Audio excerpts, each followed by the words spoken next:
சமூக நீதியின் தலைநகரமாக, ஒருவேளை ஆட்சி அதிகாரத்தினுடைய தலைநகரமாக டெல்லி இருக்கலாம், ஆனால் சமூக நீதியின் தலைநகரமாக தமிழ்நாடு தான் இருந்து வருகிறது.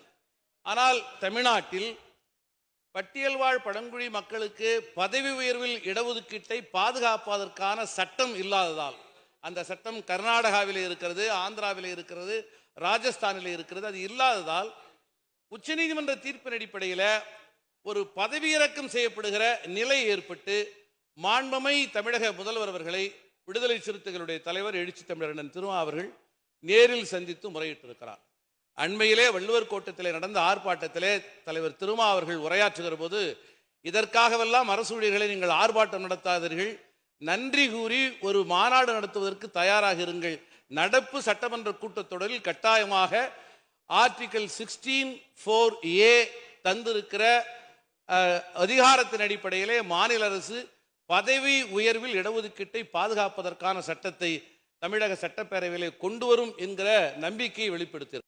மாண்புமிகு உறுப்பினர் சிந்தனை செல்வன் அவர்கள், அதேபோல் அவருடைய கட்சியினுடைய தலைவர் தொல் திருமாவளவன், நாடாளுமன்ற உறுப்பினர் தொல் திருமாவளவன் அவர்களும் ஆயுதிராவிடர் மற்றும் பழங்குடியினருக்கு பதவி உயர்வில் இடஒதுக்கீடு கோரி என்னிடம் கடிதத்தை அளித்திருக்கிறார்கள், நேரிடம் சொல்லியிருக்கிறார்கள். அந்த அடிப்படையில் ஒரு அறிவிப்பை வெளியிட விரும்புகிறேன்.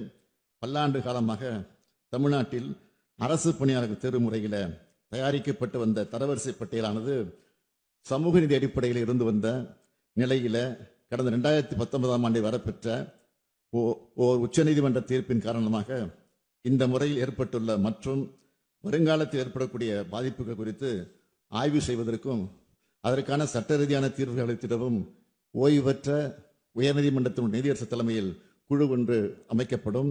அந்த குழு அளிக்கக்கூடிய பரிந்துரைகளின் அடிப்படையில் இந்த தீர்ப்பின் காரணமாக ஏற்பட்டுள்ள பாதிப்புகளில் இருந்து ஒரு நல்ல தீர்வு காணப்படும் என்றும் தங்கள் வாயிலாக தெரிவித்துக் கொள்கிறேன்.